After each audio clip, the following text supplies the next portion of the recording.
the Bottom Line Podcast. I'm Jimmy Finizzi alongside Neil Villapiano. We hope you're doing well. As always, thank you for taking some time out of your day to watch us on YouTube and also listen to us through audio form. It really helps us a ton. We really do appreciate it. Before we get started, as always, questions, opinions, you know the drill. On Twitter, at BottomLineWMCX, at The NVP Show. Use the hashtag BottomLine. Leave a voice message on Anchor.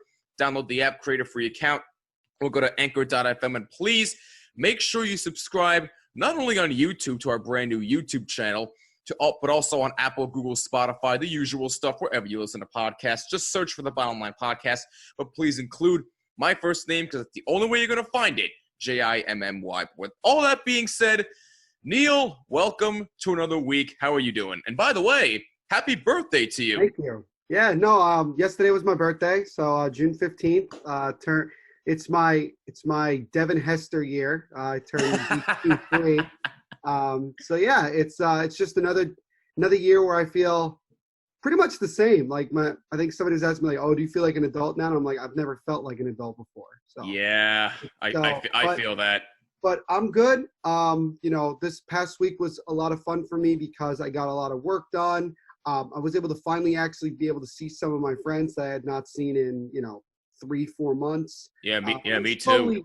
Slowly starting to have that happen more often, which is good, as long as we're just consistently practicing, social distancing, and doing all that jazz, which is good. I'm also, since we're recording this on June 16th, and I don't know when this is actually going to be live, it is our friend Steve Durso's birthday. Yes, today. It is. Happy birthday, Steve. He turns the big 25 today. So I'm only a year ahead of him. I'm 26, and I still don't feel like an adult. Yeah, man. You're on the other side of that street, man. You have to really start thinking about everything now. Yeah. At this point, I'm past my quarter life crisis. I already know what to expect. So I don't feel any different. Health-wise, I feel different. I feel much better than I have been. But other than that, I'm contemplating everything in my life. But I digress. That's good. But it's been good. I'm still waiting on our present for him. Amazon is just consistently screwing up. Yeah, gotta love Amazon. I bought it think about it. Okay, this is like a rant real quick. I bought it. We bought it. I'll be honest. It was both of us. We bought it 2 weeks ago. Right. And it's still not here. Oh, and I'm supposed to go over today. And I'm panicking because I don't want to look like a jerk coming out with I don't have anything. No. You know what I'm saying? I don't blame you. It's annoying, but no, it was good. I mean, I enjoyed our great interview with Don LaGreca last week. Yes. He actually retweeted several of my tweets, so that was fun.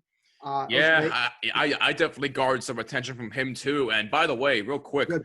I know I posted this video on Twitter last week, but we really just want to take the time to thank everybody who has left nothing but positive feedback on our video or episode that we did with Don LaGreca. We really cannot thank you guys enough for all the support. And we really just can't thank Don LaGreca enough for, again, taking some time out of his day to talk to us and talk to just two geezers like us, just fans who are not on the same level as Don, but even still, the fact that he took some time out of his day to talk to us in all seriousness really means the world to us. And the amount of positive feedback that we've gotten has been tremendous. And we just want to take the time to thank you.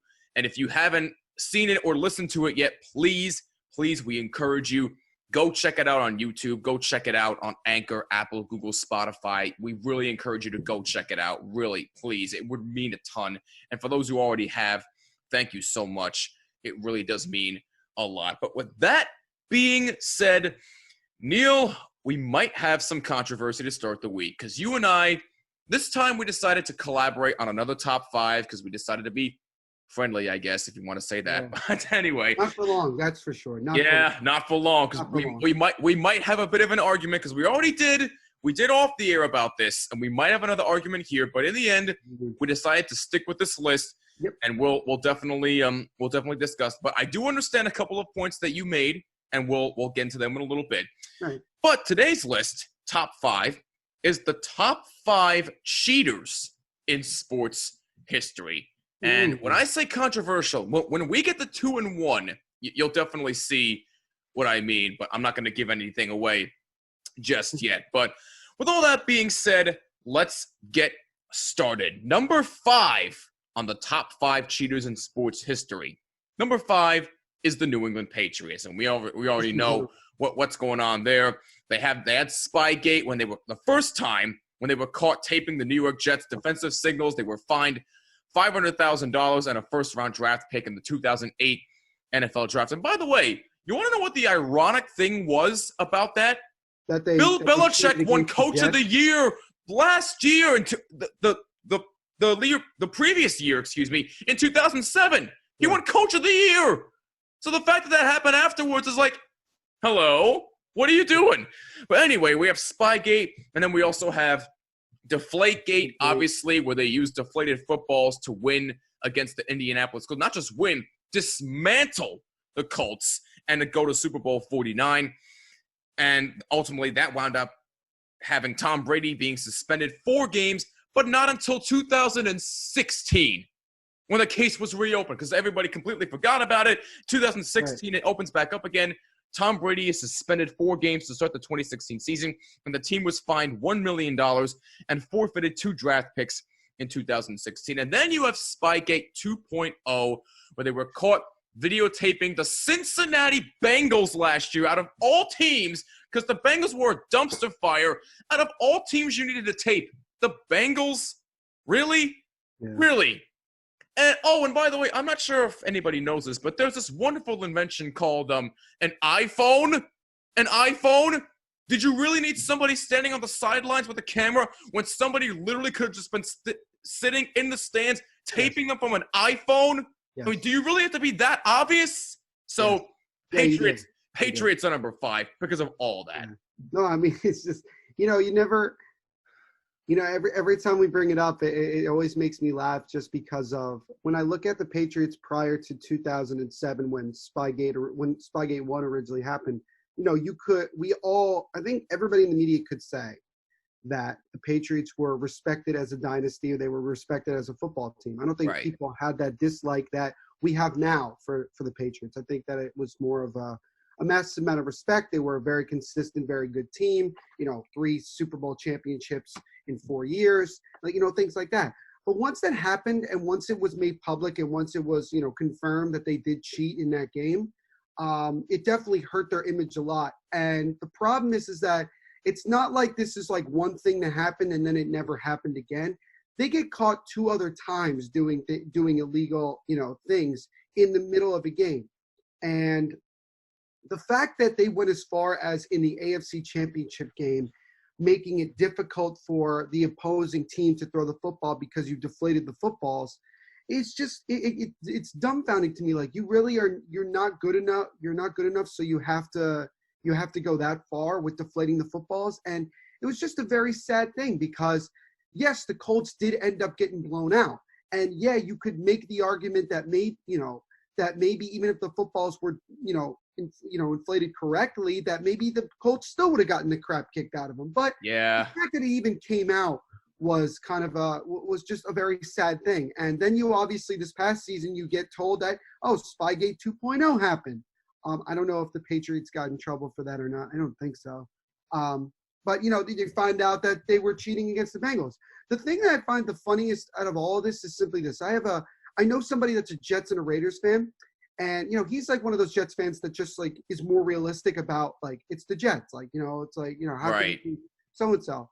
And he said to me, what's the dumbest thing about this whole, both Spygates is that you really had to cheat against the Jets and the Bengals. Like, Thank you. Like, I get it with the Colts. Like, I get it. AFC Championship game, I get it. But the Jets and the Bengals, like, you weren't good enough to beat either one of them with it. Like, here's the thing. Like, the Patriots probably could have beaten the Jets and the Bengals anyway without having to do that. But the fact that they had to do that was very sad to me.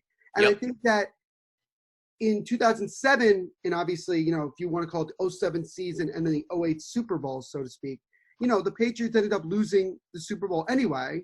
And so, there shouldn't have really been any punishment after that. It's like, okay, they didn't, perfect season. Didn't happen. Like, okay. Like, That should have been punishment. Then they, like, what was it, $500,000, a first-round pick in 2008. That's nothing to me. That's a slap on the wrist. It's like, whatever. Like, you bad boy. Don't do that again. Don't do that again. Like, it's like that. And then with, like, and then you have, you have Deflategate. What did the Patriots lose? Tom Brady was suspended the first 4 games. Well, you know what's funny is that Tom Brady actually had to take the fall for that. Because I'm going to be honest with you, he probably but was he really that involved? Probably not. He probably didn't say to guys, deflate the football. He probably Bill Belichick or someone came out to him and said, we did this, and he goes, all right, bet, and then just went on and played. Like, he didn't think a second further about it. Right. But guess what? The Patriots went 3-1 when he wasn't playing. He had arguably his greatest statistical season in a long time. And I think, if I'm not mistaken, they also won the Super Bowl again. So yes, they did. They did. Super Bowl again? Yeah. So, what do we make? It didn't cost them anything. And then with this Spygate, it didn't cost them anything. Like, they still ended up losing in the wild card game to Tennessee. Like, oh, whoop. And now Tom Brady's gone. Bill Belichick is still there. Like, it's whatever. So, are they considered one of the top 5 cheaters? Like, yeah, because what other team do we know in professional football has been this many amount of times been caught cheating? Nobody I know. Steroids in football doesn't happen as much as you might think. Right. So that's not a case. Fixing games doesn't really come to mind. But when it comes to cheating in the NFL, the 2 things that always are brought up are the Patriots and the refs. Like, it's just that constant, like, right. Oh, it's all set up, like it's all rigged, like all that stuff. So, clearly you got to put the Patriots in here. It's just sad that they've had to cheat against some pretty bad teams in order to win. And that's really sad, particularly the first Spygate, because it propelled them to eventually have like a perfect regular season and all these records and everything. And who's to say that they didn't cheat every single game? You know what I mean? Like, it's one of those things. So, yeah, I mean, I had no problem with the Patriots being in here. Yeah, absolutely. Maybe a little bit further down the list. I don't know. It's just, I think it just depends on like the significance of the actual cheating itself. No. Yeah, no. Believe me, There's other things that we have on this list that I think when you look at the impact of it, probably had a more major impact than maybe what the Patriots did. No, yeah, absolutely. And like you said, when you have to cheat against the Jets and the Bengals, it really is sad. And by the way, just to clarify for this list, we are excluding any baseball players that did steroids because we all know what happened with them. And this list was inspired actually by the documentary this past weekend with Mark McGwire and Sammy Sosa, Long Gone Summer. So, was great. Which, by the way, was fantastic. I gave it an 8 out of 10. And the thing that I took from it was simply that, in 1998, baseball was still trying to find an identity after the 1994 players' strike. Right. I feel like now in 2020, we're in the same realm in a way. I feel that Major League Baseball can survive financially by not having a season, and I think we're getting closer and closer to that being a reality, considering what's going on.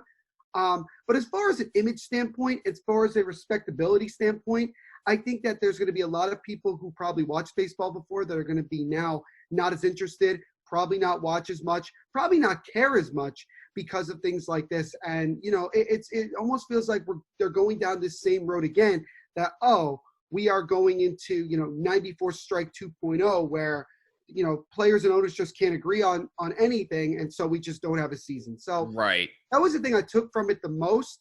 And so that kind of, if that's the case, then we'll definitely need something like that home run race in 98 to kind of get people to get back into, baseball. Yeah, personally, I think it's going to take more than that, but that's a whole nother rant for another time. But definitely go check out Long Gone Summer if you haven't seen it. It really is fantastic. So anyway, the New England Patriots are number 5 on our list of the top 5 cheaters in sports history. Number 4, let's take you back in time to 1919, to the Chicago White Sox and the Black Sox scandal. If you don't remember, 8 members. Watch the movie.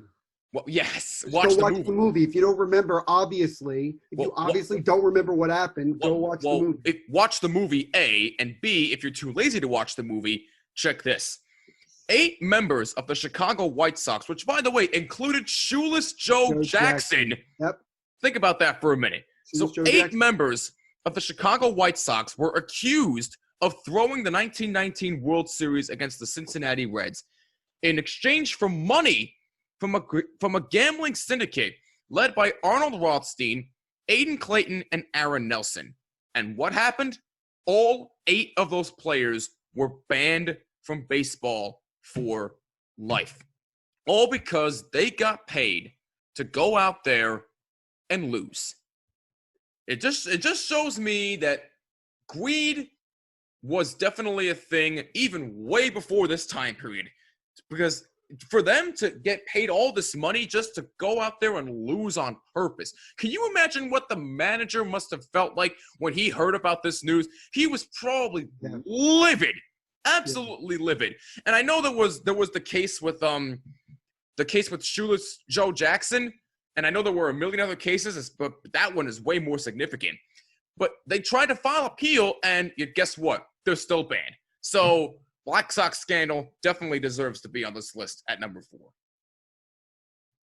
Yeah, here's the thing. Here's a little bit more information for people with regards to the Black Sox, and I learned this from watching the movie and then also reading a bunch of things. Is that the owner of the Chicago White Sox at that time was a very big penny pincher. He wasn't very big on paying guys, the value that they actually had. Even a guy like Shoeless Joe Jackson wasn't getting paid nearly the amount of money that he should have been paying. So these players saw this as an opportunity to make money on the side and also kind of get back at the owner as well in a way. Here's another thing about Shoeless Joe Jackson. He was illiterate. Right. So that was a factor in many ways because he could, there was somewhat of an agreement that he had to sign. And of course, he couldn't really sign it because it was he didn't know how to read or write. So of course he didn't really 100% know what was going on. It's a shame that he was the one that was kind of the face of the whole scandal. And I think that that's because of a lot, the players and even the people that, were involved, they kind of just used him because he was the most, I don't want to say innocent, but I guess he was one of the, the more quiet guys. So they just kind of used him and took advantage of him in that sense. And it's really sad because I saw just yesterday, Trevor Bauer of the Cincinnati Reds, he tweeted out, he said, Barry Bonds is a Hall of Famer. And then I think somebody replied or, retweeted with a comment saying, if that's the case, Shoeless Joe Jackson and Pete Rose go in first. And I agree with that 100% because, look, do I understand the fact that they, these guys cheated in different ways? Of course I do. But I think that eventually, time heals all wounds. Let's remember here, it's been now just over 100 years since Shoeless Joe Jackson and the 8 Men Out, were, all involved in this.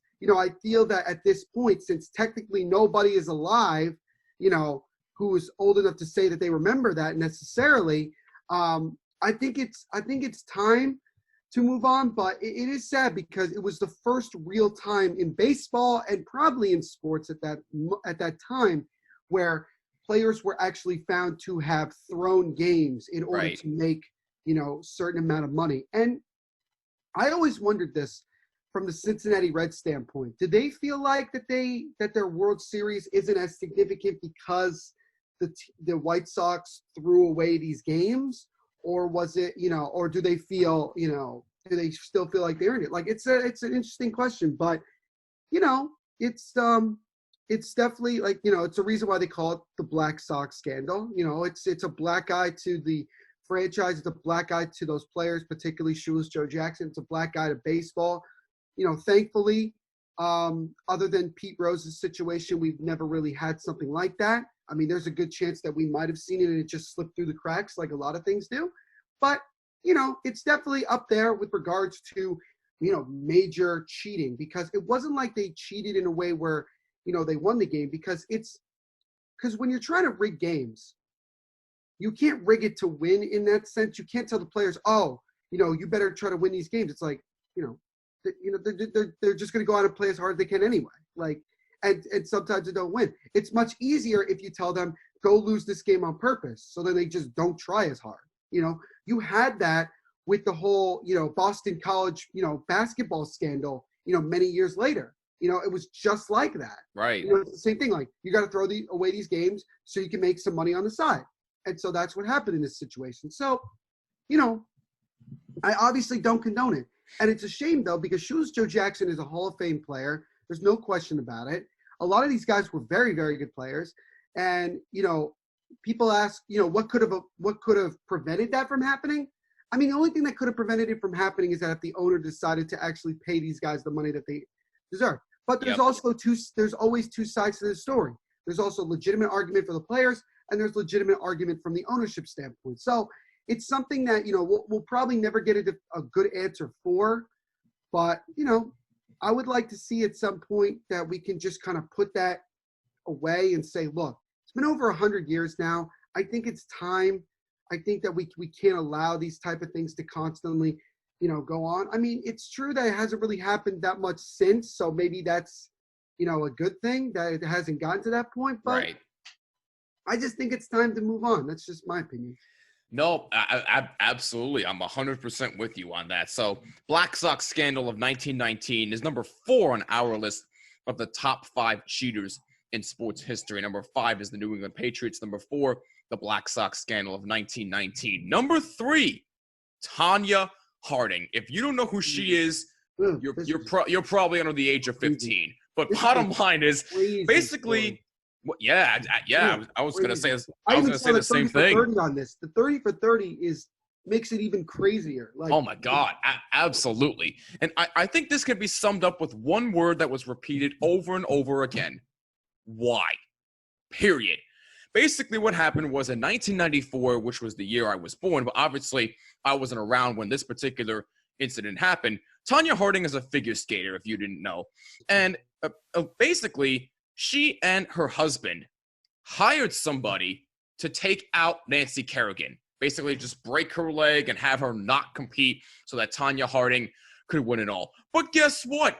Nancy Kerrigan still won the silver medal after all of this. Like, really? So how did it work out for you? And basically, Tonya Harding was stripped of her title following the investigation that took place in June of 1994. After all of this, she still wins the silver medal, and Tonya Harding gets zip, nada. She belongs in the top 3.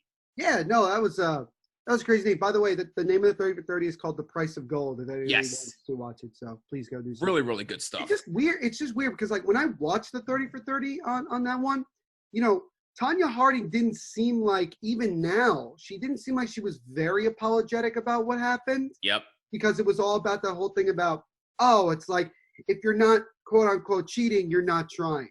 Almost, you know what I mean? Like, it's that type of, in many people's mind, many athletes' minds, that's like that mindset. You're not cheating, you're not trying. So with this is, first of all, this is a sport that, let's be fair, do a lot of people watch? No.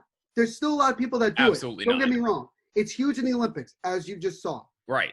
But the fact that it got to that point, like where you have a woman who is competing against another woman in this sport, and she decides with her husband, oh, we're going to hire somebody to go, quote unquote, take her out, not kill her, but, right. Make sure that she doesn't, she can't compete in order for her to win, is ridiculous. And then it was a double-edged sword when Kerrigan still ended up getting a silver medal. I mean, can you imagine if she had still won gold? I mean, that was really, oh my God, that would have been ridiculous. But the fact that Kerrigan still went on and won silver that year is incredible. I don't know. I don't think they ended up giving the gold medal to anybody else. I think they just had Harding stripped of it.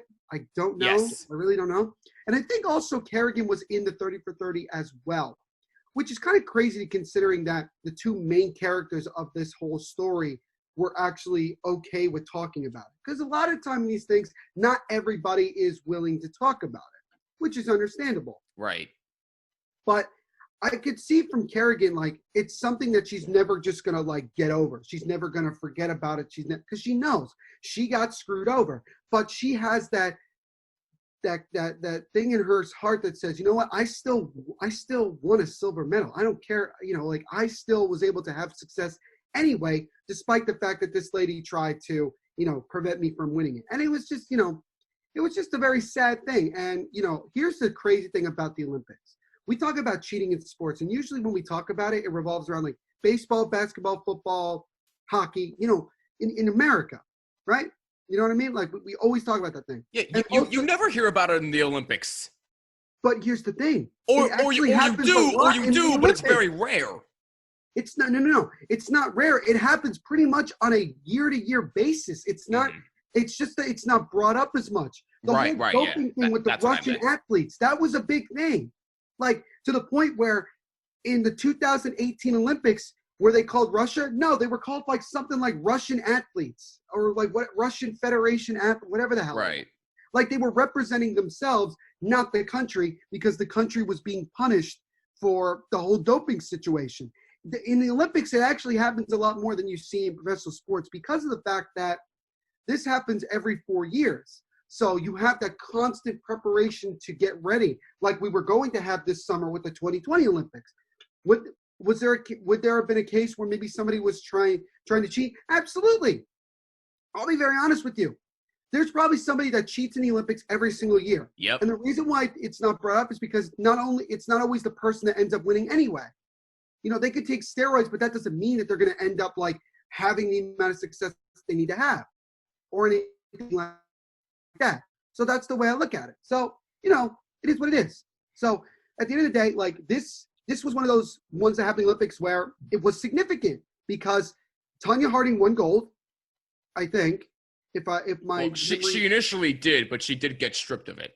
Well, that's what I mean. Like she won gold, Kerrigan won silver, and then you find out that the one woman who won gold cheated her way to the top.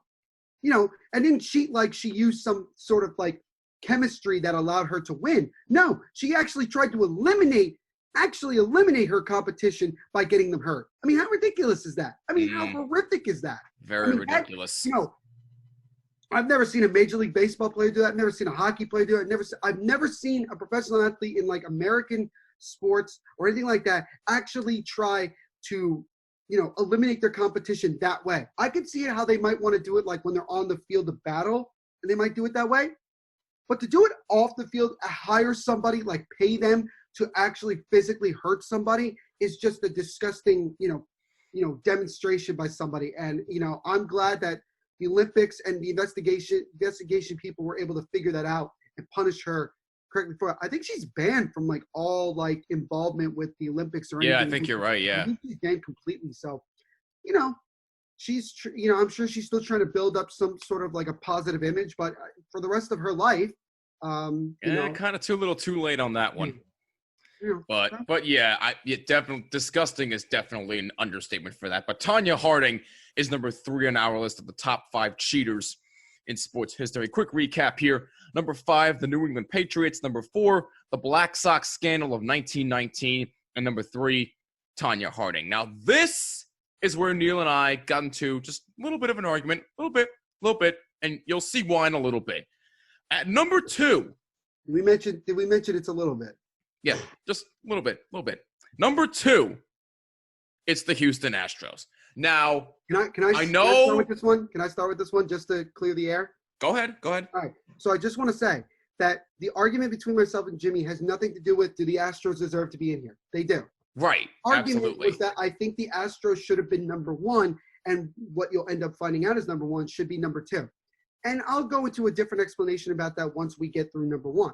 I wanted to say that was the argument between us. We kept going back and forth, even just before we started, saying, I think that, the Astros, which, I think that should have been number 1 considering what happened for several years. It wasn't just like 1 year. To me, it was a thing that impacted a lot of different things over 1 year. With what is number 1, there was actually some positive that came out of it. And, again, we'll go into that. But right, absolutely. And to be fair, it was very, very tough to decide between these two options in particular on who to put at 2 and 1. But in the end, we decided to just stick with what we have and put the Astros at 2. Now, I understand what happened with the Astros was, absolutely despicable. There's just no other way to put it. Absolutely despicable. And now that the fact that there apparently is now a story that apparently the Astros want to expose the Yankees apparently of cheating, which I think is clickbait. I'm not buying that for 1 second. If there was, the Yankees would have said something about it already. I love it. No, it's awesome. I love this. I actually love this because it's like a couple that just got divorced and they're still trying to get dirt on each other. Like, even though like the divorce has already happened and the ex-husband got what he wanted, the ex-wife got what he wanted, got what she wanted, and like, but they're still trying to go at it. Like, they're like, oh, well, I got dirty news like right here. Oh, I got like, and it's just funny because here's the thing with like, and I just want to say this real quick about the Yankees situation. Go ahead. If you don't mind, it's simply this. There is no evidence. Like, legit. I was listening to Evan Roberts. I think it was I listened to him on Saturday, morning, and he made a good point. Here is why the Yankees situation is not going to go as nuts as what happened with the Astros and maybe to a lesser extent with the Red Sox. Because there's actually evidence with what the Astros did. It was with the Astros. It was all over social media. It was all over Twitter. We saw it every single day. There was new evidence. There was new videos. There was everything. Like, there was legit stuff. With the Yankees, all that anybody has is a freaking letter from Major League Baseball to the Yankees saying, we have found that you have made minor infractions. And when they say infractions, it was like either they didn't do anything that was considered illegal, or if they did, it was like nothing. Right. Like, what are you going to do? Okay, just have them find $5,000. Whatever. Like, it's like that. Well, guess what? Here's another thing. We're just chump change right now. And here is another argument that you can say. And actually, I have two. Number one is this. With the Astros and Red Sox, they still ended up winning the World Series. Yeah. The Yankees didn't win anything in those 2 years, particularly 2017, because that's what they're referring to. Oh, and by the way, the Yankees struck out more than the Astros did that year. So right. What does that say? If the Apple Watch thing or whatever they're saying was the reason, if that's what they were using, well, guess what? It didn't work. Right. And so, like, is there any punishment? No. And here's the other argument. Everybody in baseball, every team is cheating. Yep. I'm sorry. That's my argument. Every single team in Major League Baseball has been cheating one way or another. Because as the old saying goes, if you're not cheating, you are not trying. And do I like saying that? No, I'm just being realistic. Everybody's cheating. Everybody should know that by now. Everybody. You can't convince me that the Miami Marlins have not been cheating in one way or another. Oh, I obviously know that they suck. I get that. Like, they're not that good. But still, that doesn't mean that they're still not trying to win games. People want to say, like the Dodgers. Look at the Dodgers. Dodgers go to 2 World Series in a row. You don't think that they tried to cheat at some point? You don't think so? Look at the Yankees. You don't think the Yankees have tried? Come on. Like, it's a thing. The reason why the Astros and to a lesser extent the Red Sox, because again, there isn't that much evidence with the Red Sox, but there's enough. Right. Like, there's enough to actually make a punishment. But with the Astros in particular, it was all over. Mm-hmm. Everything was out there. Everybody knew. And this took the cake because they were doing multiple different things. It wasn't just one. It wasn't that they were just banging a garbage can. Like, if they were, whoopee-doo. Like, okay, fine. I don't give a crap. But the fact that banging a garbage can, they have like a wire connected to their jersey. They had a camera out in center field. They had a big screen TV in the clubhouse that you could do that. Like, the fact that they went that far to do all those things is ridiculous. And that's why they got caught, because they've done multiple things. The reason why you're not seeing other teams get caught is because they do little things here and there that they know that Major League Baseball and people in general are just not going to notice that much. So that's just the whole thing with the Astros being like, oh wait, the Yankees cheated, dude. Are you stupid? Yeah. Like, are you stupid? Really? Like, what are you doing to yourself? Like, you don't think the Yankees players were surprised? I don't think the Yankees players were surprised that the Astros were cheating. I think they were surprised at the amount of different times they were cheating. Like, the amount of different things. It was like, my God, like, you went that far? Like, and by the way, not to mention, the same thing happened last year when the Yankees played the Astros, and guess what? The Astros lost the World Series to the Nationals. Yeah, it didn't work. Sorry. Right. Well, I mean, you can make the argument that maybe they, stopped doing it because someone told them that MLB was on their coattails. But that's just my whole thing. My whole thing is simply that the Astros were caught, plain and simple. Yep. But they were caught doing multiple things. Yep. The Red Sox were caught doing one thing. All they did was one thing. And again, let's look at it this way. Doesn't it kind of make you scratch your head a little bit that Steve Pearce, who I think for the most of his career hit like maybe 15 home runs one time, all of a sudden was the second coming of Babe Ruth in the World Series? Did that not make people scratch their head a little bit and say, I was literally thinking the same thing. Like, where the hell did he come from? It was like, why is he having this much? And I have a Steve Pearce followhead, by the way. He's with the Orioles. But like, and he became a running joke in my family because like it was, because he was always, to me, he always considered to be an overrated player. I thought people thought he was better than he actually was. But then all of a sudden he hits like, 5 home runs in the World Series? Yep. Everyone else sucked. Everyone else on the Red Sox sucked in that World Series. Steve Pearce actually literally carried the team to winning that World Series. What they win in 5, 6? I don't even remember. I didn't watch that World Series. I thought it was 6. But whatever, it doesn't matter. But, it's like, well, here's your reason. It's probably because they were tipping pitches and stealing signs. And so Steve Pearce goes up there and they have some sort of idea. And so he's standing there in the batter's box. He says, okay, Kershaw's going to throw a hanging curveball right in the middle of the zone. I'm just going to go full blast and hit it. And guess what? He hits it out of the ballpark. Yep. I mean, it's like, that's the thing. Would it have been more obvious if other players were doing well? Yeah. But there's only so much you can do before the game of baseball itself because, you could hit the ball, you could know what's coming, but you could still swing and miss it because you just suck. Yep. I mean, really. Like, do you think, like, there were guys on the Astros that probably also got those signs but didn't do anything? Right. They didn't hit the ball very well. They didn't, did Brian McCann do that well with the Astros? Not really. Not really. He struck out a bunch of times. I mean, come on. Like, Carlos Correa, he was okay against the Yankees. Like, did Bregman, like, go off? No. The only big-name guy that did well was Altuve. Yep. The only guy. And I remember when, like, last year when Chapman walked off the mound after game 6, right? It was game 6 they lost? Yeah, game 6. Because they had the opportunity to force game 7 after LeMahieu tied it in the 9th. Right. And Chapman was smiling. And everybody at first was like, why is he smiling? He's acting like, a jerk. Like, he's like, why are you smiling? Because he knew Altuve knew what pitch was coming. I think he knew. Like, it was a thing. Like, I think he knew that Altuve knew it was coming. That, like, it didn't matter what because, again, the Yankees after, like, I think it was game 2. I think that's when that whole, like, thing came out when they first, like, accused them because they were like, we could hear it. Like, I know it's loud in the ballpark, but we can hear it going on. Right. And the fact that the Astros laughed it off, right? They didn't even just were serious about it and just like Stone Cold were like. Yeah, AJ Hinch called it ridiculous.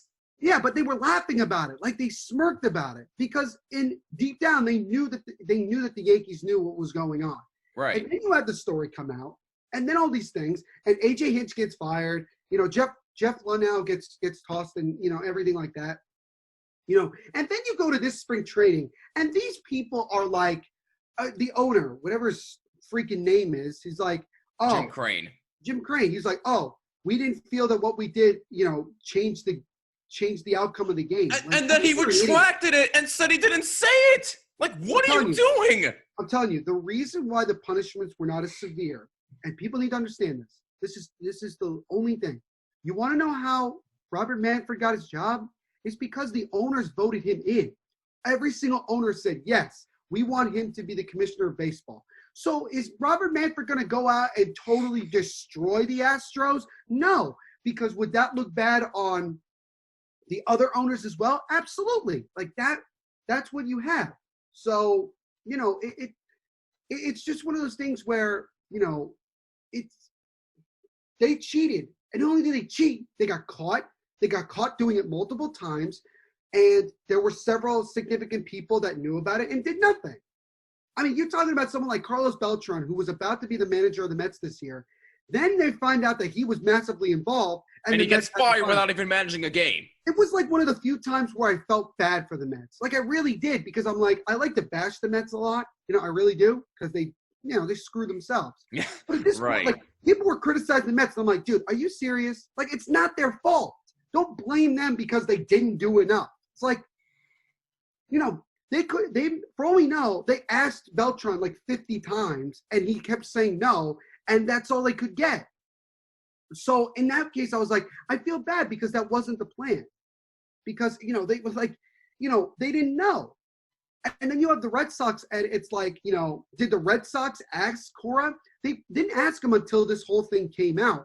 And the Red Sox fired Cora, not because of what he did with the Red Sox, but because of what he did with the Astros. Yep. Because they probably knew that Cora was also going to be involved in what was going on with the Red Sox. And he's not serving any suspension, by the way. He's actually fired. Like, he could be hired at any moment. Yep. That's what I say with that. With AJ Hinch, he's suspended, and technically his suspension hasn't started yet because the season isn't happening. Yep. So it's not like, oh, by December of this year his suspension will be up. No, he's still, like, for all we know, we might not have baseball this year, and then we go into next season, and guess what? He's suspended for technically 2 years. Yep. Like, it's like that. And at the end of the day, the Astros was much more significant than anybody else because they were caught cheating, and the fact that they were caught doing it multiple different ways. And it was everywhere. With the Yankees, unless I see in the next 24 to 48 hours a bunch of stuff come up, I don't care. I really don't care. Same thing with the Red Sox. If nothing else comes up, which clearly it doesn't look like it is, I don't care what punishment they got. I really don't. Right. All that matters is that the Astros there's literal proof that the Astros cheated. There's no literal proof about the Yankees. There's little proof about the Red Sox. Although, like you said, there is enough. So what are we talking about here? We can make this comparison between what was worse, the Astros doing what they did, or like the Black Sox in 1919. Like you asked that question. Astros. The reason why you say the Astros is simply this. The Black Sox or the White Sox, they lost games on purpose because they were trying to make some more money. Okay? That was simply it. What the Astros did is they used technology to try to give themselves a much better advantage to win games and basically cheat to win, not cheat to lose, cheat to win. You can't even consider that the Black Sox cheated. You can't even really say that they cheated. They just threw away games. They just basically said, we're not going to win. That's not cheating. That's just throwing them away. Because cheating to me is you trying to give yourself an advantage to be successful in whatever the case may be. That's what the Astros did. So for me, that is a much more significant thing. Because if the Black Sox had done what the Astros did, right? They just like tip pitches or whatever, would they have gotten caught? Maybe not, because there isn't enough evidence. Right. But we're in 2020, and technology is way advanced over 100 years, obviously. Right. And we saw it every day from the time that Ken Rosenthal's article came out, right? From the time it came out to now. We have seen so much come out about it. It was a daily thing. Forget other sports. That was the only thing anybody wanted to talk about. And then you come to the conclusion of when they finally announced the punishment. It was like that. There was no positive that came out of this. There was absolutely no positive. And it's unfortunate that we're not having an MLB season right now because the MLB players really pretty much said, without saying it, that they were going to take matters into their own hands. And what does that mean? They were going to constantly plunk, hit, and bully the Astros every single game. Yep. And they didn't care. They don't care because the players know, hey, Manfred's looking out for the owners. He's not looking out for us. He's looking out for the owners. This is why I've always said that. I've said recently a bunch, actually, that Adam Silver is much more respected as a commissioner because not only does he look out for the owners, he legitimately looks out for the players, the WNBA. Like, he tries to make this as fair as possible for both sides. He doesn't try, even though he was hired by the owners. Again, see, that's my thing. How did Gary Bettman become commissioner of the National Hockey League? He was voted in. That's how this works. That's how Bud Selig became MLB commissioner when he did. That's how Robert Manfred became commissioner. And by the way, Robert Manfred, what a jerk yesterday, by the way. He was on that whole thing. Oh, my God. He stuck out I like was literally going to bring that up. To say that this past week, I'm 100% confident that we're going to play baseball. And to retract that the other day and say it's less than 100%, are you out of your mind? Yeah, I mean. Really? No, it's ridiculous. Like, you know, how can you allow sport like, and again, hockey is my number one sport, no question. Me too. How do you let a sport like hockey seem to have more of an understanding of what's going on than you? Yeah. How do you let Major League Soccer figure it out before you do? And baseball's been around way longer than hockey has. Let's keep it going. National Women's Soccer League. Boom. They're ready to go. Major League WNBA Soccer just announced yesterday we are playing in early July. How the hell? By the way, the WNBA season hasn't even started yet. It's not like they played a bunch of games and then they stopped, like the NBA and the NHL. The WNBA hasn't even started yet. Right. Hadn't even had a season yet. They were supposed to start in mid-March, but it didn't happen because of coronavirus. But, and I just want to finish this real quick because we're kind of going off topic. But sure, again, like, how the hell have you gone this long without just saying, you know what, screw it? I just saw a report today. 8 owners in Major League Baseball are fine with not having a season because of financial issues. Okay? And Robert Manfred is the only commissioner in sports that has announced the financial impact of not having a season. Adam Silver did not say that. Gary Bettman did not say that. Don Garber of MLS did not say that. Nobody else has come out and said, if we don't have a season, this is what happens. Okay? What we know, at least in the NHL, is that the salary cap was supposed to go from $82 million to $89 million or $90 million. That's a huge amount. That's a huge difference. And it could still go up pretty good considering the TV money that they'll still get from completing the season. Right. But Major League Baseball goes out and says owners are going to lose up to $4 billion. Why are you telling us that? I'll tell you why they're telling us that. They're basically talking to the players saying, play. For the love of God, please play. We need this money. And I give credit to the players because like, F you, we are not playing just so that you guys can make a quick buck and we get sick and we get in trouble. This has nothing to do with health anymore. This never was a problem. It's all about the money situation. The players already took 25% salary cut. Now you're asking, you might as well just tell them, you know what, play for free. Because that's basically what you're looking at. The owners are trying to pull a fast one, and the players are smart enough to say, this is B. Like, we're not doing it. And you can already see several players are like, well, I guess I'll go play football for you. Like, Bryce Harper was like, yo, Eagles, you got another spot on the team? Like, because they don't even have a season. They don't have a season. And that's ridiculous. And you know what? Star players can afford to not play. All right, cool. By the way, what Trevor Bauer said on Twitter last night was spot on the money. If you didn't see it, go look up Bauer outage on Twitter and look at what he said. Because everything that he said was absolutely spot on about what's happening. What did he say? I saw the Barry Bonds thing. I saw the Barry Bonds thing, and I agreed with that. That's what I saw.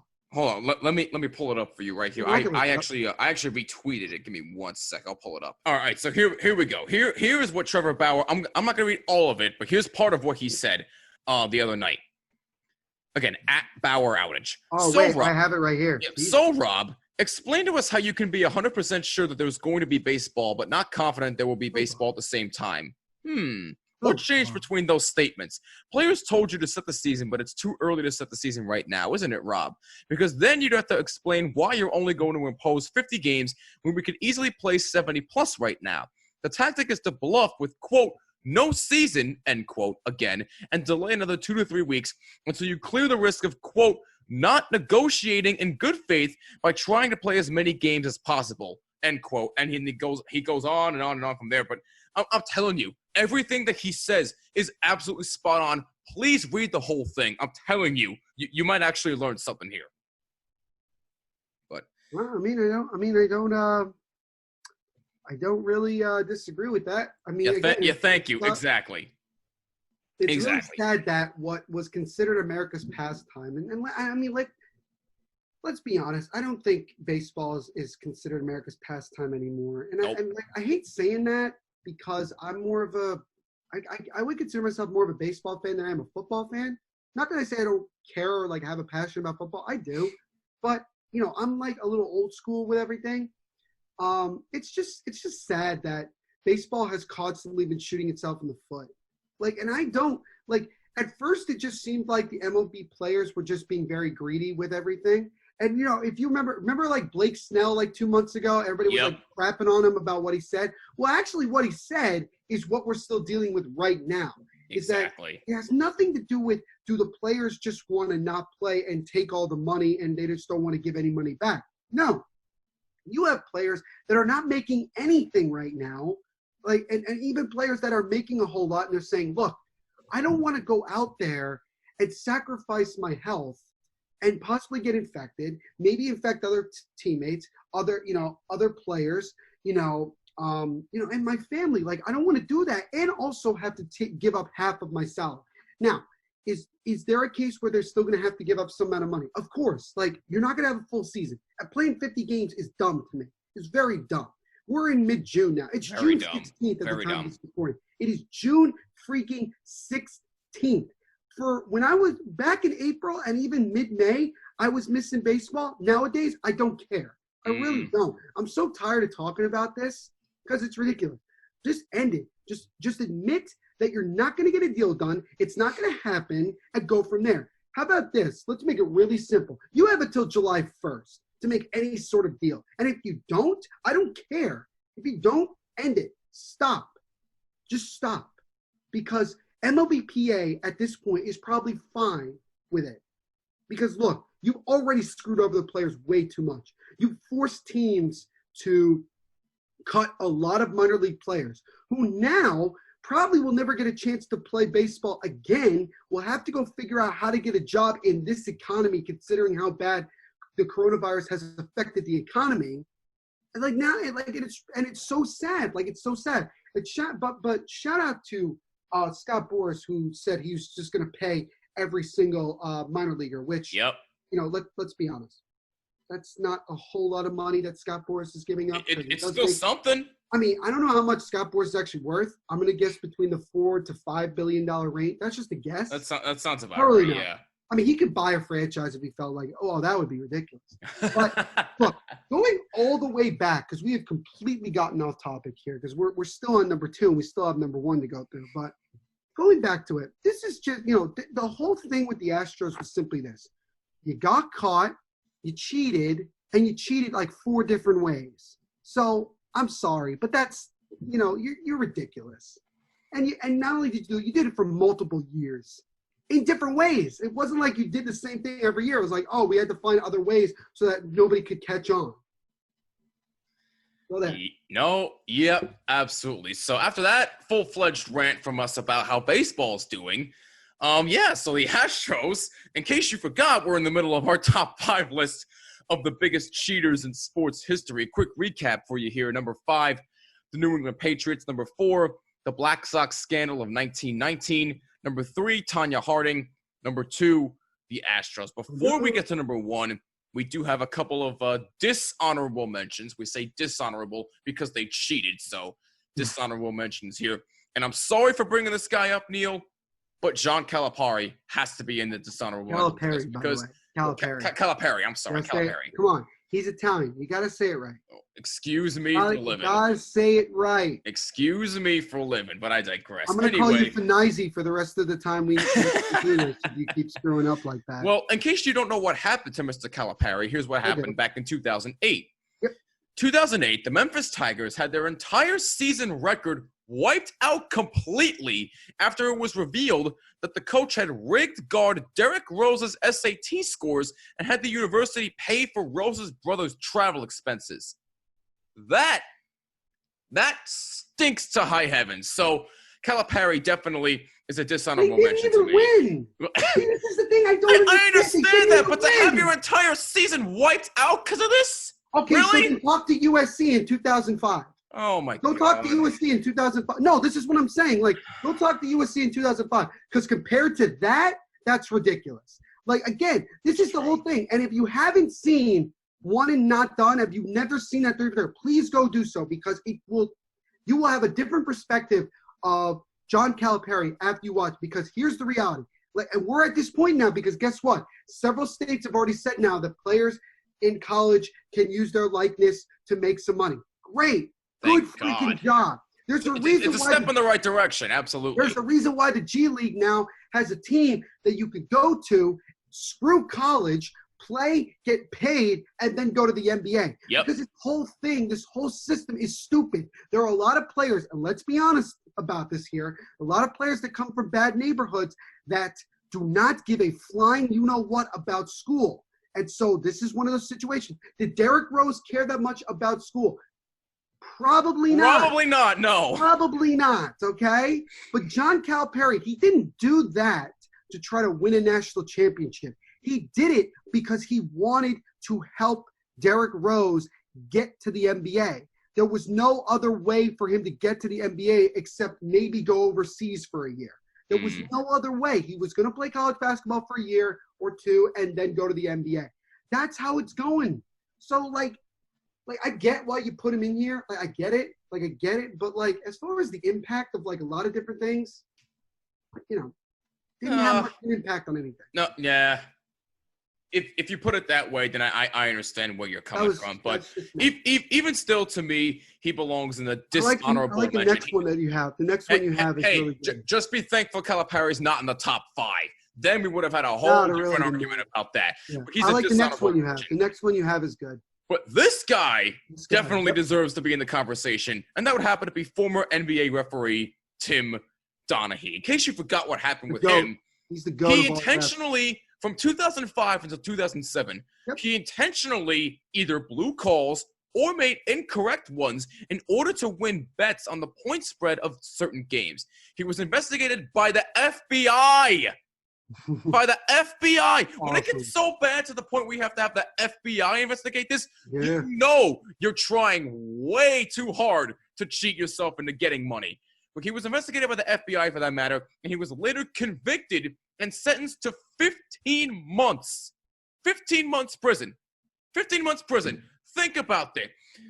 That seems for about a referee to do this, and this is the one particular instance where you can say, maybe it was the refs, because this guy was clearly cheating himself to try and get money. So he's definitely belonging in a dishonorable mention. It wasn't like Donaghy had a team that he cared. Like, it wasn't like he was a fan of a certain team or he was getting paid off by a team. He was like, actually, like, it didn't matter what the game was. Whatever the point spread was, like, whoever was favored or whatever the case may be, he made sure that it happened. Like, that's the thing.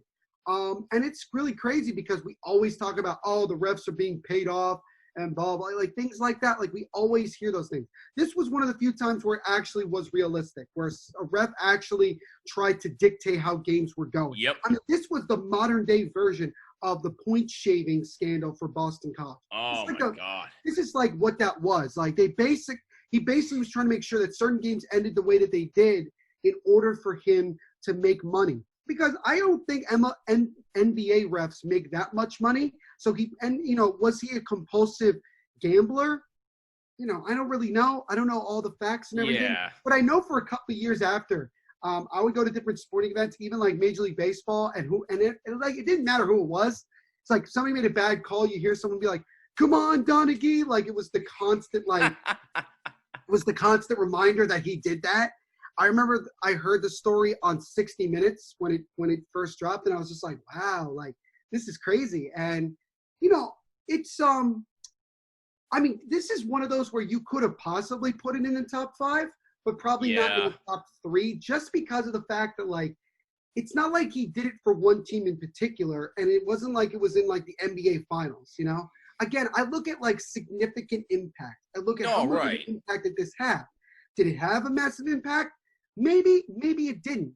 But again, he eventually got caught. He got sent to prison, and 15 months to me seems legit. Like, look, he didn't kill anybody. Well, no. He didn't do anything like massively ridiculous. Right. He got sent to prison. It was definitely tough to where to put him on the list. But hey, better to have him as a dishonorable mention than not have him on the list at all. Because he definitely deserves to be on here. Right. Exactly. It's like that was the thing. Like, it just He went to prison. He served his time. I don't know what he's up to nowadays. I don't know. He got fired by the NBA. Great. I'm kidding. Like, it happened. Like at the end of the day, it happened. Move on. Like let's like that. That was the way. It was crazy though when it happened. That's for sure. Oh yeah, absolutely. So Tim Donaghy is another dishonorable mention. Rosie Ruiz. Yeah, Rosie Ruiz. So here's basically a little bit of a background here of what happened. In 1980, Rosie Ruiz became the first woman to cross the finish line at the Boston Marathon. She was crowned with the laurel wreath and all that stuff. But we didn't hear this. It was later discovered that Rosie had registered for the race, but hopped out of the bystander crowd and onto the course, get this, by taking a subway or a cab. She hitched a ride to the finish line of the Boston Marathon and still won. That is cheating yourself in a come on, really? If you want to register for the race, fine. If you don't want to, don't do it. If you're going to register for the race, though, don't hitch a ride to finish it. Actually run the race. Even if you just walk it, it's fine. Who cares? That's really strange. Like, that's just like a really weird story. It's a story where like I kind of find it funny more than anything. Like, I'm not mad about it because it's like, read a cat, like, really? Like it's like, I didn't even know this story. I actually did not know the story. This is funny to me. But yeah, I mean, it's kind of ridiculous. It's like, you know, you register for it. It's like, well, you know what? This has probably happened multiple times. This is definitely not the only time that this has probably ever happened. It's just funny too because it's like I thought like the way this was gonna go, like she was standing in the crowd and then she like ran off, like she was one of those like fake runners where like she dressed up like it and then like at the last second she just jumped into from the crowd onto it and like won and nobody said anything and it's like no, but that would have been even funnier. Yeah, I mean, geez, man, that's tough. Yeah, it's tough and it's also dumb. So Rosie Ruiz is another dishonorable mention. The last one, Marion Jones. If you don't know who she is, she was an athlete in the Olympics. She won five medals at the 2000 Summer Olympics in Sydney, Australia. But guess what? She tested positive for PEDs. And as a result, she agreed to forfeit all medals dating back to September of 2000 after admitting it herself. I don't think any more needs to be said about Marion Jones. She is a dishonorable mention. One last recap here before we get to number one. Top 5 biggest cheaters in sports history. Number 5, we have the New England Patriots. Number 4, the Black Sox scandal of 1919. Number 3, Tanya Harding. Number 2, the Houston Astros. Dishonorable mentions, John Calipari, Tim Donaghy, Rosie Ruiz, and Marion Jones. And this is where it may get a little bit controversial. Again, a little bit, because again, Neil and I had this argument here, and call it typical, but number 1 is, in my opinion, the biggest cheater in American sports. That would be Lance Armstrong. That's right. Lance Armstrong is number 1 on this list, and here's why. Now, again, you can make an argument for the Astros, Neil. You're absolutely right, because you brought this up off the air about Lance Armstrong. Let's get to the positive aspect of how this all played out. What he did help in a way because it helped raise money for cancer awareness. Now, to me, that hits home because, you know, cancer is in the family, unfortunately. My grandma had breast cancer twice, but survived both times. God bless her. I'm very, very fortunate. 2 times? That's impressive. Yeah, yep, 2 times. Very, very, very, very fortunate and blessed that she is still around. Thankfully, she doesn't have it anymore, but we're still trying to get her to stop her smoking habits. That's another story for another day. But my grandma had it twice, beat it both times. God bless her. So yes, I am pro fight against cancer. That is the best thing that could have possibly came out of this whole situation. But to win seven Tour de France titles and have them all stripped away from you and not having been caught for years until 2012, where he stepped down from his own foundation, which is now known as Livestrong, it was known then as the Lance Armstrong Foundation. Now it's known as Livestrong because he resigned in 2012 after finally admitting that he took PEDs after not getting caught for all these years, 7 Tour de France titles, and then all this time later, he admits it. Oh, all of your titles are stripped away. We don't want anything to do with you anymore. Screw you. Go home. And you know what the amazing thing about this is? He wrote a book about winning. He wrote a book about being a winner. What he did was not winning. Other than the fact that he raised money for cancer awareness, what he did was not winning. So Lance Armstrong's number one. Go ahead, Neil. You done? Yes, Okay. I'm done. Great. All right. So, yeah, no, I can see why you put Lance as number one. And again, this is what we had talked about before as to what the disagreement. Oh, and by the way, sorry to cut you off again. Go watch the Lance documentary. That's another thing. I actually haven't watched it, so I think I need to do that. Now I'm done. Go ahead. I'm sorry. Right. Okay. Cool. Look, there's nothing you can say to justify what Lance did. He was that successful, and then he admits. I mean, you got to give him points from the standpoint that he admitted it. Because there's a lot of guys out there that don't admit it and then get caught. Right. It's like I feel like there's a little bit of a difference between admitting it and then getting caught. The thing that really upset me the most is that this man had cancer, and then he did this. Right. Your body was already messed up. What are you doing messing your body up even more? Exactly my point. But here's something fun. People are going to hate me for this. But this is the thing, that there's actually some positive that came out of this, and you just got to hear me out. Lance Armstrong lying about what he did actually worked out because he raised a huge amount of money for cancer research. Exactly what I brought up earlier. Absolutely. A huge amount of it worked out in a really strange way.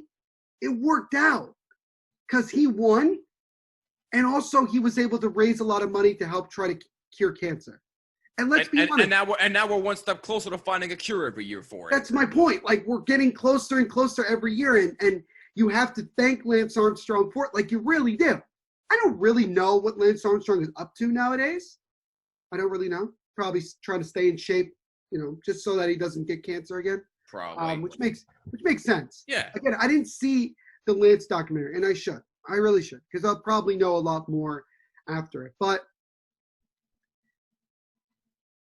here's the thing. Like,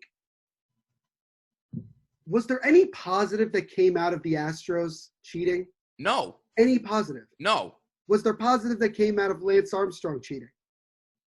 Besides raising money for cancer awareness, no. Well, that's the difference to me. That's why I put the Astros at number one, because of the fact is simply this. In cycling, it is not a team sport. It is an individual sport. So it's one guy. It's one guy making sure that, he wins. He has to be selfish, because that's how it works in individual sports. With the Astros, it was multiple people at different levels. It was players, it was coaches, it was management, it was ownership. Like, you can't convince me that the owner did not know. He knew.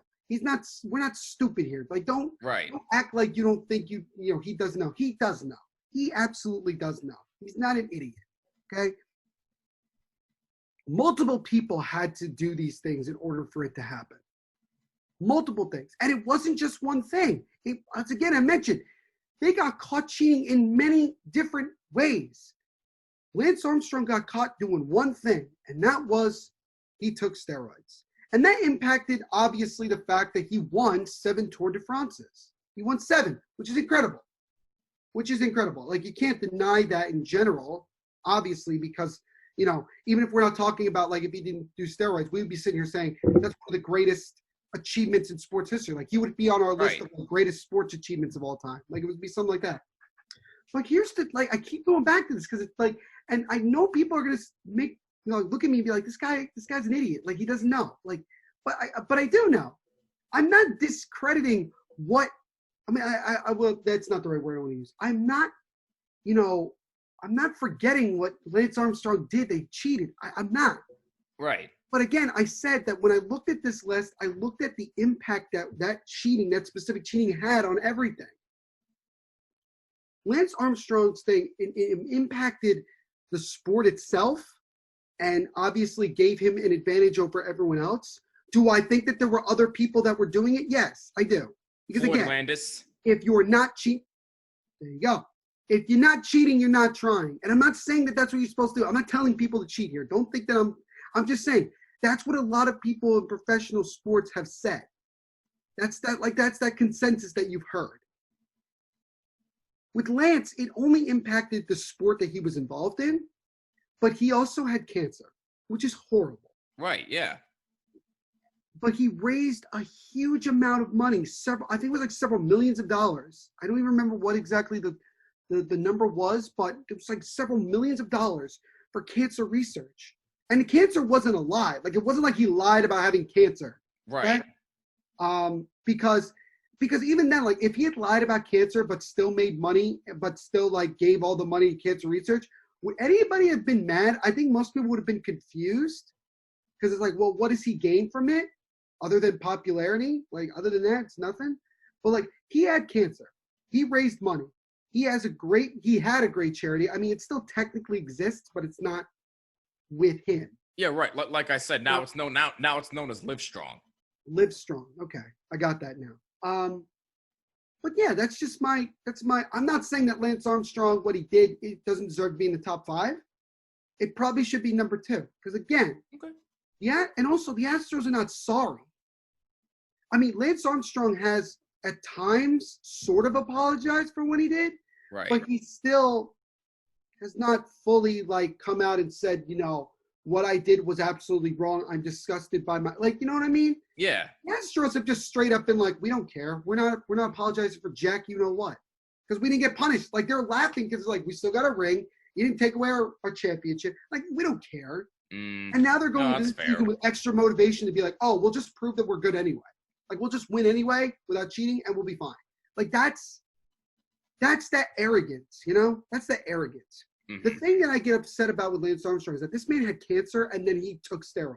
Right. Why are you trying to screw up your body after it's been gone through the absolute worst of trying to get through and and beat cancer? Like, why are you doing that? Yep. Absolutely. And of course, his answer a lot of time has been, oh, it's complicated. Maybe this 30 for 30 will give me more answers about it. But again, it's like, oh, it's complicated. Like, dude, come on, man. Like, but again, at the end of the day, there was at least some positive that came out of it. There was a little bit of positive from a human perspective of he actually helped raise money. And in many ways, Lance Armstrong's actually a really good guy. But he just made one really stupid mistake that, that just ruined his entire image. And it's an image that I don't think will ever be recovered. And that's a sad thing, because I'm sure he was a great cyclist. I never watched him. I'll be very honest with you. I never watched him. But he's a great cyclist. And the fact that he also, raised that amount of money, probably more than most people for cancer research, is incredible. So, I mean, I don't condone what he did. I'm just saying that the Astros, what they did was more significant in many different ways than what Lance did, where it was specific on one thing. No, absolutely. I'm not discrediting what you said, but at the end of the day, I stand by the list that we made, and I'm sure there's going to be a lot of disagreements on where number 2 and 1 rank. And hey, have at it. We're all at it. This is the beauty of sports talk. We are in it for debates. So we want to hear from you. If you agree or disagree with our list of the top 5 biggest cheaters in sports, let us know on Twitter at BottomLineWMCX, at the MVP Show. Use the hashtag BottomLine. Leave a voice message on Anchor. Download the app, create a free account, or go to anchor.fm. You can also leave a comment right down below this video if you're watching on YouTube. And please subscribe to our YouTube channel as well while you're at it. It really helps us out tremendously. And also, leave a like. That also helps us tremendously. And don't forget to subscribe on Apple, Google, and Spotify as well. And also on Anchor.fm, wherever you listen to podcasts. Just search for the Bottom Line Podcast, but please include my first name, Jimmy. Before we actually wrap it up, I completely forgot. I had a trivia question for you, Neil. Oh, okay. I'm surprised I just remember this. I didn't do it at the beginning of the episode. I apologize about that.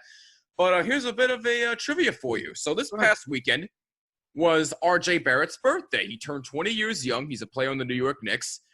So R.J. Barrett is just one of 7 players in NBA history to tally at least 800 points, 250 rebounds, 100 assists, and 50 made three-pointers before turning 20.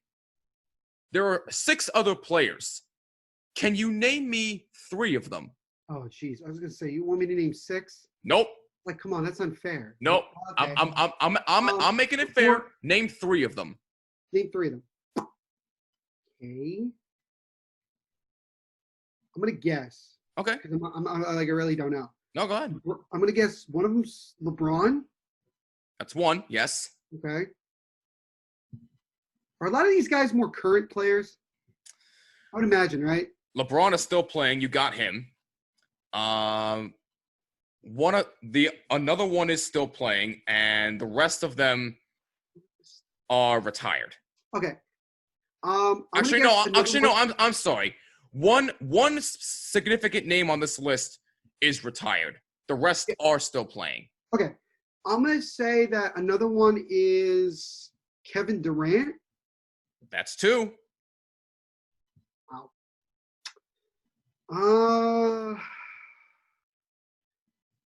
Magic Johnson by any chance? Ooh, close. Close? Okay. You did get 2. You did get 2. I'll give you one more guess. All right, cool. All right. Am I in the right time frame? You got LeBron and you got Kevin Durant. When I guessed Magic Johnson, was I in the right time frame? No, you were not. You got to go later. You got to go this era. Yes. This. What do you mean this era? You mean like 2000? Yes. You point guard by any chance? Maybe. You got LeBron and KD. Is it Dwayne Wade by any chance? Wrong. I am sorry, but hey, it's Michael Jordan, right? Tell me it's Michael Jordan. I'll give you credit. You got LeBron and KD, but the other ones were Kobe Bryant, Carmelo Anthony, Jason Tatum, Luka Doncic, and that's it. Okay. Kobe Bryant, total number of games played before turning 20. Kobe Bryant, 150. Carmelo Anthony, 82. Jason Tatum, 80. Kevin Durant, 80. LeBron, 79. Luka Doncic, 72. RJ Barrett, 55. So I can't wait for people in the comment. I can't wait for people in the comments to be like, how the hell did he come up with Dwayne Wade? All the people, like, you chose Dwayne Wade. Give me a break. And I'm thinking to myself, like, because I wasn't thinking about any players. I'm thinking 900 points. I'm like who? Like, obviously it can't be anybody from like the 60s or 70s. No, right, yeah. Like I'm thinking about, and I'm like, huh? I didn't realize. Like, and then you said like, and then when I said Magic Johnson, you're like, ooh, good guess. I was thinking, okay, this got to be like, it must be Michael Jordan. Because I'm thinking like, should I say Michael Jordan? Because that's just like, is that like an obvious answer? Surprisingly, Michael Jordan was not on that list. So no, that makes sense because Michael Jordan. Remember, like Michael Jordan played for 4 years in college. So, right. I mean, Yes. Like he wasn't like a perennial scorer. Right. So like I can see that, but yeah, Kobe. I mean, Kobe didn't pass the ball, so again, that kind of makes sense. Yes. At least I got 2 of them. Yeah, absolutely. So I get brownie points for that. Yep. No, you absolutely do. You did get LeBron and KD, so I will definitely give you credit for that. But now, on that note, that will wrap it up for us. And by the way, Neil, I don't know if you know this, a little bit of a tease here. Stay tuned later this week for another big announcement on Twitter. A little bit of a tease for you right there. But that'll wrap it up for us. I actually don't know what's going on. I wasn't told beforehand. Oh, don't worry. I'll tell you off the air. I can't reveal it just yet, but a little bit of a tease. Stay tuned for big announcement on Twitter later this week. For Neil Villapiano, I'm Jimmy Finizzi. This is the Bottom Line Podcast. See you in the next episode. Peace out.